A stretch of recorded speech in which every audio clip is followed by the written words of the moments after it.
Good evening, everybody, and welcome to NerD Topic. You know, everybody has an interest or a hobby or even a full-on profession that you just get obsessed about, like to the point of becoming a nerd. I want to know what those topics are and I want to talk about them. Tonight we have two nerds in music, my good friends Eric Vincent and Kate Brennan, fellow composers, I would say. Hello, guys. Welcome to the show. Hey, Pete, thanks for having us. My Yeah, pleasure. Pete, you're My the pleasure. man, buddy. Good to see you. It's a treat. You know, I kind of stayed away from Zoom on the whole, like in the depths of the beginning of quarantine and all that, because I don't know, I just stayed away. And now that I'm doing these, I'm actually like a year late to catching up with people. So it's great to see you. I feel like we could have did this a year ago, but you know, it's great to see you. Yeah, it's good to see you too. Yeah. Let's just let everybody say hi and introduce themselves. You know, because I imagine some familiar faces will be watching this, some of the people we know, but I also imagine some new crowd is going to be introduced to you. So Kate, why don't you just say a quick hi and tell everybody about yourself briefly?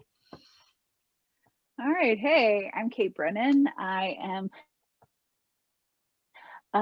an associate professor of voice and acting, as well as artistic director of Ignition Arts. And I do a lot of different composing. Mostly I compose for the musical theater. Awesome. I've had pleasure of working with you in musical theater, so I know I can attest to the skills and the beauty. Eric Vincent, why don't you say hi to everyone? Oh, hi, everyone. And Kate is being modest. She is a Renaissance woman, actually, but we'll get into that later, I'm sure. Anyway, I'm Eric Vincent. I'm Philly made, taught myself guitar as a teenager, played in bands in the Philly scene, then put my own bands together, always original stuff. Pivoted to composing serious music for Koresh Dance Company in Philadelphia to perform to, and those works ended up getting published internationally. And ASCAP has recognized me for that stuff, and that led to gigs doing film and video soundtracks.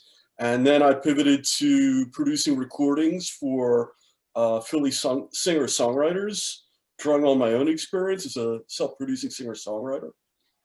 And then last year I released an album of 18 original songs produced in the computer music style, which is a relatively new thing for me. And I've also been producing audiobooks of books that I've been writing, which have been including a lot of original music soundtrack. Awesome. We're going to make sure to leave the links to all that stuff so that everyone can find you and sample your wares and be exposed to both of your crafts. Cool. I remember, Eric, when I met you and first heard about you having that, I don't know what you would call it. It seemed like a partnership with Koresh, because it seemed more ongoing than just like being commissioned to do one work. It seemed like you had like a steady residency with doing writing compositions for their theater. But I remember being so jealous because it was something that I won. I was like, Eric's got the dream gig, like just this like tapped into the circuit of like being able to create for something and get feedback and have it be seen and get more feedback and all that.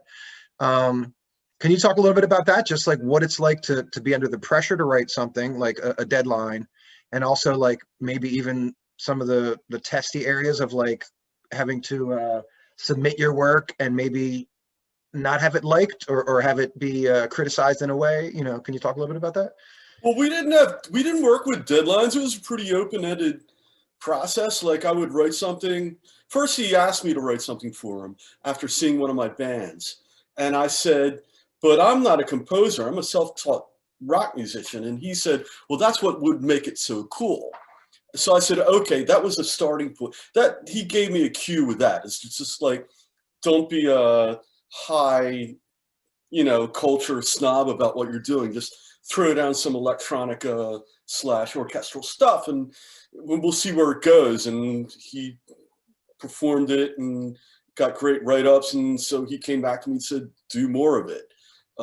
It wasn't smooth sailing all the time. Ronnie is extremely demanding. He's demanding of everybody. He wants to make his mark. He wants to make his dent on the planet through culture. And I totally respected that. And even though we had our screaming matches, I never held it against him personally. I always took it like, well, we're like a sort of modern day Stravinsky and Debussy, and it's just this is what you go through to get great stuff. You know, that you never like, whenever there's like a mutual admiration society, you always find that the results are going to be lacking, right? So you don't expect that. You expect it to be like work, a struggle, a jihad, you know, to use an Arabic word for it, you know. That sounds Does like that make sense? Yeah, of course. It sounds ideal, honestly, to just have like a little bit of tension so that it stays fresh and nobody just pats each other on the back and says it's Right. great. Exactly. That thriving kind of, you know, like tension, like I said. Kate, can you talk a little bit about your experience composing for situations like other than yourself? So, you know, not writing your own songs, but being forced to kind of compromise or? Yeah, actually, what Eric's touching on having to do with collaboration. I wrote my first two musicals completely in isolation, and I was the composer and the book writer and the singer, all these things. But then the last three, I've collaborated with a New Jersey playwright named David Lee White, and it has been through that I've been challenged in ways that I didn't anticipate. Like, he would take the story in a direction that I never would have conceived of. And as a result, I had to kind of catch up. So I found it's actually really a relief, because so many times when you're sitting there like alone with your keyboard, everything has to come from you. You know, it's like I'm the beginning, middle, and end. But when you're in a room with other people, there's something really refreshing about the fact that no, the inspiration can come from anywhere. It can come from the ensemble that's right there and sharing their feedback. It could come from your co-writer. It could come by accident. So I've actually lately been much more interested in collaborating, and have felt actually, you know, I don't know if I would have been ready to collaborate before I did all that work by myself, you know, and got past the point where everything was precious and I didn't want anything to change, and I kept the work really close. So now that I feel like I'm at a point where I can really freely, you know, be honest about what serves the piece instead of what serves whatever I want to do selfishly. Yeah, that sounds very big and mature and seasoned in a way, you know. Yes. I don't think I have nearly the experience with you guys about like in creating music, but I did a little short film series recently, about 6 episodes of like 7-minute little vignettes. And similarly, if I could make the bridge, there was a couple moments where I had all the ideas, but there were gaps, and they were only filled in when the actor gave me a little feedback, or when it was literally like both of us just like, we don't know what happens here. Like, what do you think? Like a communal kind of creation, or literally me being blank and them just saying, how about this? And coming at me with a completely new idea. So I do think you're right, Kate, in that you have to get over that hump of like, this is all mine, and I need to make this precious thing because I have to have control and it's sort of brand new, even if that's 10 years in of your career. And then afterwards, there's this kind of freedom that comes. And I feel like I'm in that already. So I feel in a way like, oh, maybe I skipped a step because I can be, you know, free with it, which is lovely, you know.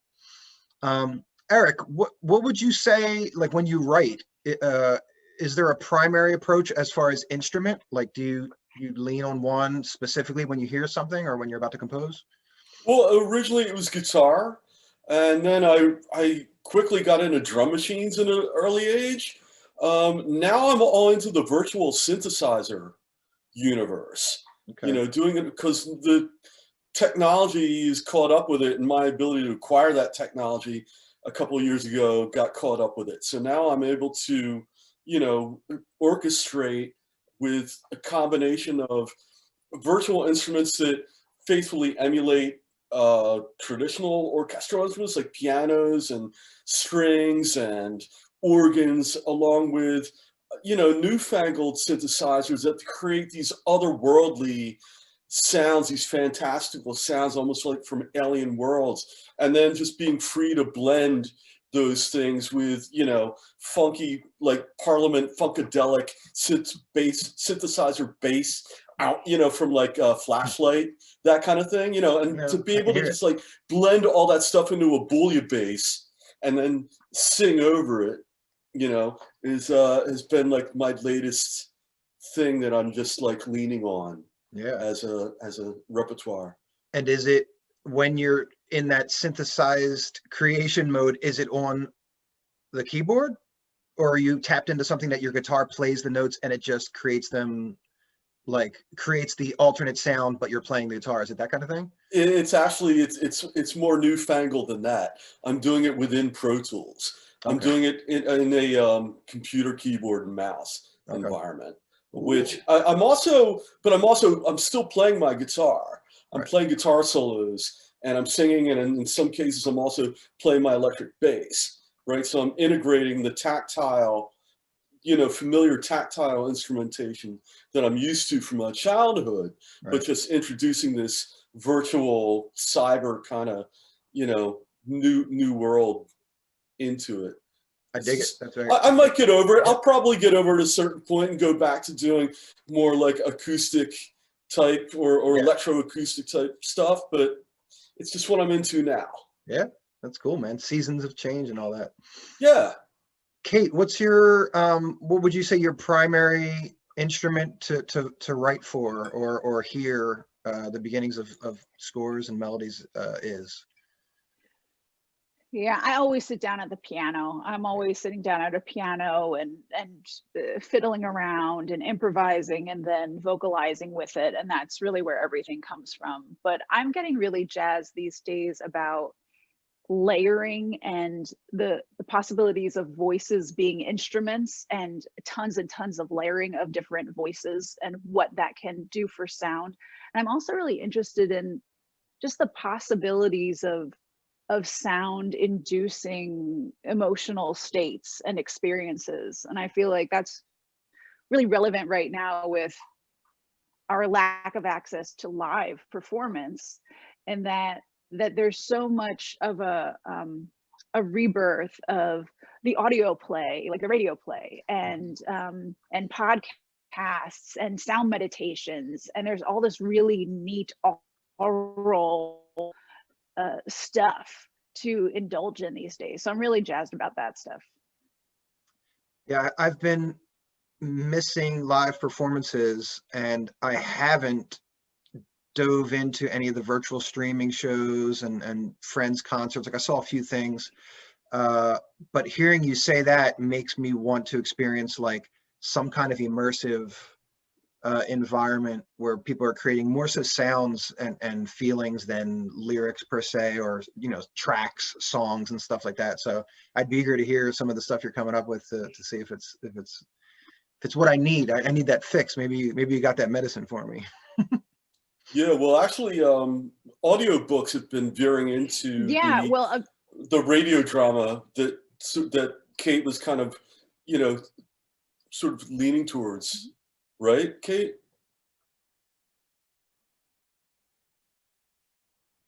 Oh yeah, absolutely. Audiobooks are keeping me alive these days. I just listen to audiobooks all the time.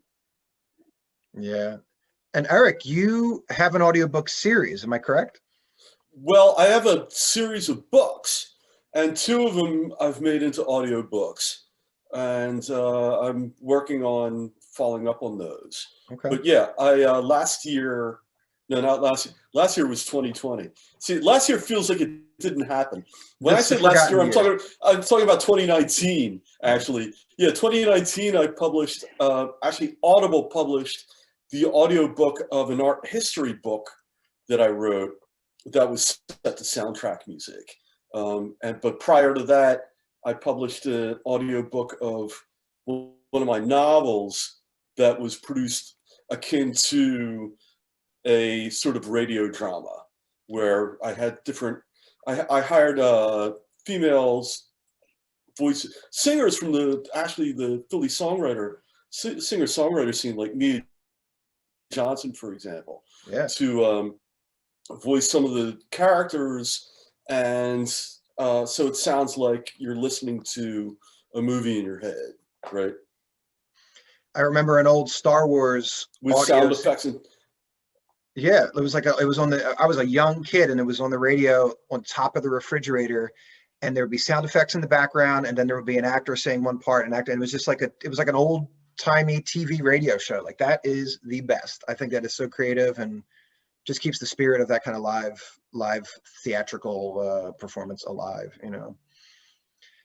And Kate, with modern home recording production technology, you can really, more and more people can really get into that and do it on their own. Yeah. You know? Yeah.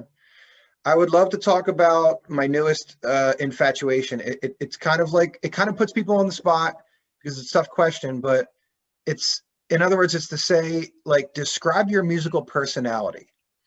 Like, I think it might be difficult for composers because you guys have to fit the situation that you're in, and most likely write something in a style that fits the music, but might not be your inherent, you know, upbringing or tradition or anything like that. So, like, Kate, if you had to describe your style as far as the truest, you know, the sound or style of music that's truest and closest to who you are, how would you describe that? Well, I was brought up on a lot of musical theater and a lot of singer-songwriters from the 60s and 70s. So I think I'm a perfect union of those things, like the authenticity and the lyrical quality and the poetic nature of the singer-songwriter, but also the kind of bleeding heart and the open ballad of the musical theater. Yeah. How about we take another second and listen to some music from Kate Brennan. It feels hard to breathe when there's so much at stake, and you're only as loud as the noises you make. You sink to your knees, how much more can you take? Will you rise for the fall? Will you bend for the break? And it's alright, 'cause the places you kneel remind you what is sacred. It's fight or flight, 10 more paces to yield to the wind. What is naked? Is it reckless now or wise? What's the failure? What's the prize? Oh, That's a fine line to navigate, I've noticed, because there's a beauty to some of that Tin Pan Alley corny narratives that are amazing, and then there's like the real raw, like deep, like you said, bleeding your heart out singer-songwriter vibe. And sometimes like they would clash so much. I remember just from performing some of your music that you managed to navigate that line. Like it was never, when it was corny, for lack of a better word, it was because it needed to be in a scene to carry that kind of humor, that live humor, big stage theater humor, a black box, whatever you want to call it. But when it had to be serious, you managed to like switch the dial, and it was like, oh, like Kate has a range of writing that's, you know, pretty profound. I like that. How about you, Eric? If there had to be like a home base stylistically, or just, you know, I guess like describe your musical personality. Like who are you outside of working for other people and writing for other people? Like who are you when you're at home musically? My music personality is schizophrenic. Okay. No, seriously, I bounce literally all over the place. I guess I became a musician because I wanted to produce original music, not because I wanted to be a musician for a living, right? So, you know, we know from George Louis Borges that, you know, all the arts aspire to music because music is pure form.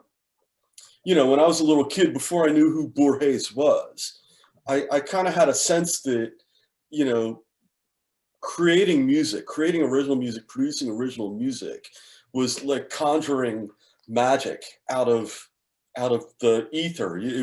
It made you like a kind of there was a certain magic to it, right? There's still Sorcerer, is. if you will. Yeah, or yeah, basically. Yeah, so that's what got me into it, is that, like, I always found the physical world and my own physical being and my family and the house that I grew up in my neighborhood and stuff that I could see and touch. I always found that stuff stimulating to a point, but also wanting on a spiritual level. And in music, I found a way to pull out of, you know, other dimensions, something more than what we can just like live to, you know, work and eat and go to the bathroom and sleep and all that boring shit. You know, we can get beyond that with in the spiritual realms with what we can do artistically in general, but in music in particular. Yeah, music is almost like another language that if history had taken a different step at some point, we may have all just been communicating through music all the time. You know, it's just like other language that it's like, oh, there are truths to it that can't be spoken in the languages that we use. And sometimes I feel like we need to speak those truths more. Like we're missing out on all the opportunities to heal or to have a deep connection or to get over the junk that creates all the rivalry in the world. We could just use music to do that. And sometimes I feel like if it wasn't for that misstep in evolution, we would have been like evolved beings, like you're saying, Eric, like on a different spiritual plane, living and communicating music and mathematics, and none of this other stuff would be dividing us, you know? You absolutely put a finer point on it than I did. I mean, it's no coincidence that the first abstract artist, Wassily Kandinsky, was a musician. And he saw abstract art as an extension of music, non-representational art.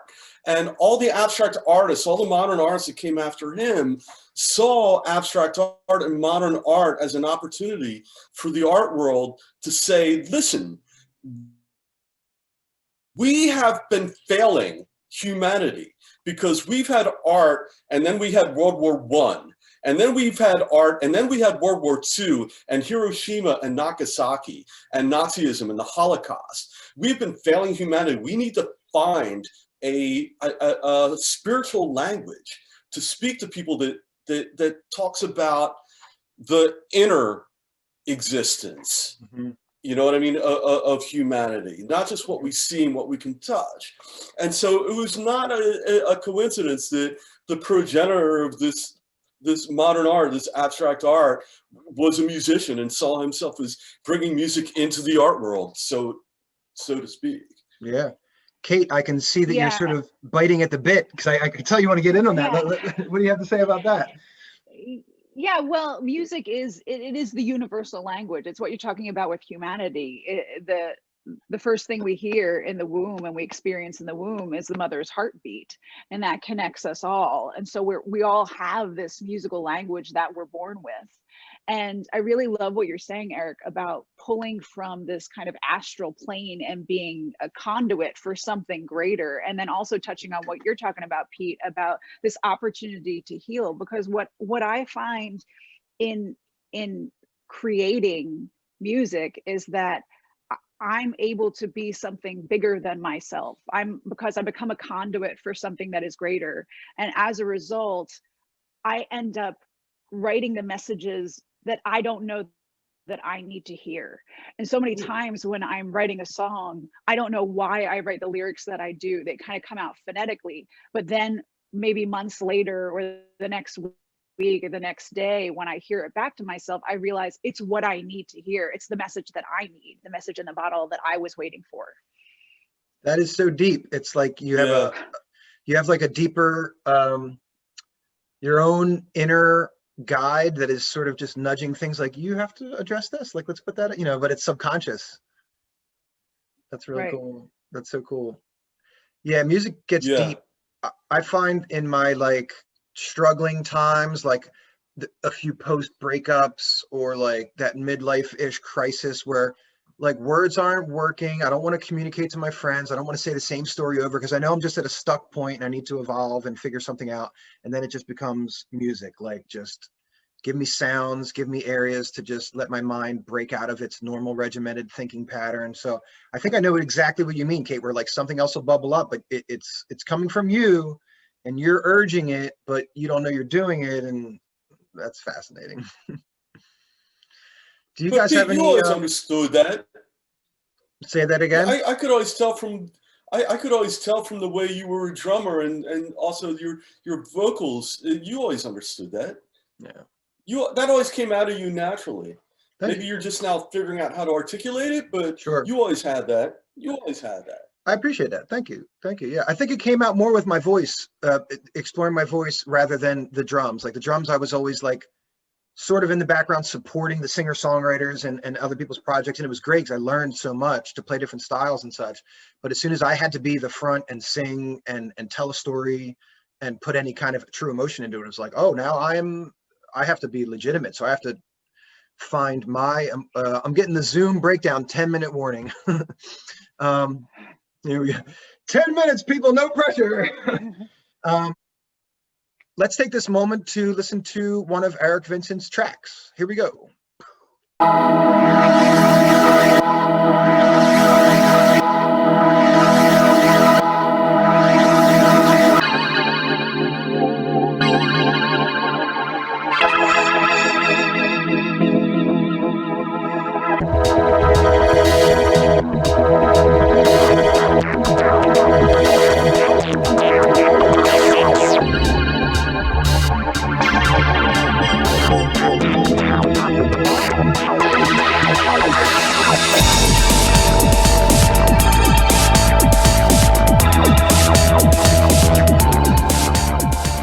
How about, this isn't a question that we planned, but do you guys have any horror stories, like a quick, like worst case scenario of something that you experienced on stage or working with people or anything like that? Eric, anything like, guitar disaster kind of story or? I once looked at my watch in the middle of a song while I was playing my guitar and singing at JC Dobbs, and I went like this, and somebody was videotaping it, and I didn't realize I looked at my watch, but later the guy who videotaped it got us all together in his living room and put on the videotape, and we're watching it, and they're all like, yeah, and then it came to the point where I looked at my watch, and everybody basically fell on the floor laughing. Did it start up the thing of like, oh, Eric's too good, he's got to get out of here, he's checking his watch, Nice. Yeah, I couldn't wait to get the hell out of JC Dobbs. Fuck right. Yeah, man. Oh I mean, at the end, that place was like, you were checking your watch. Yeah. There was a high point, the glory golden days of that place, and then at the end there it turned into a different venue. At the end you were checking your watch. Yeah. Kate, I know you have to have a worst case scenario, like given all the theater work you did, like anything come to mind?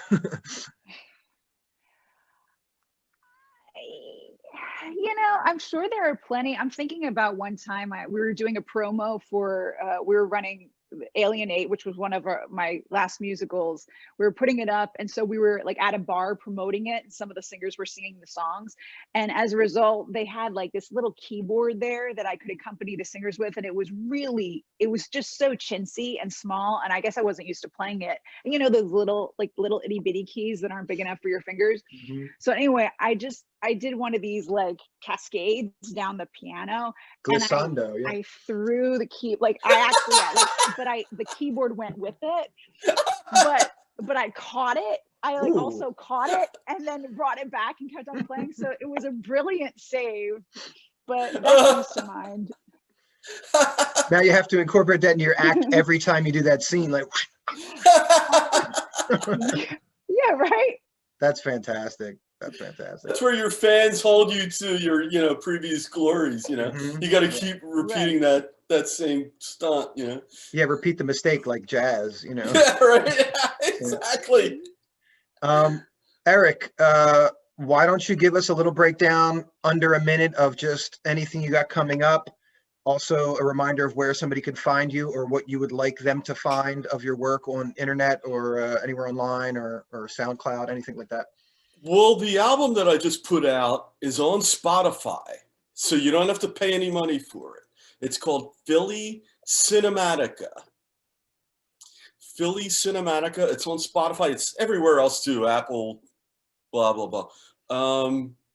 And that's like the latest thing that I'm not going to really ask people to follow what I'm going to do next because, either you're going to hear about it or it's not worth hearing about, right? Sure. So, the album I just put out is what I want people to hear right now. Absolutely.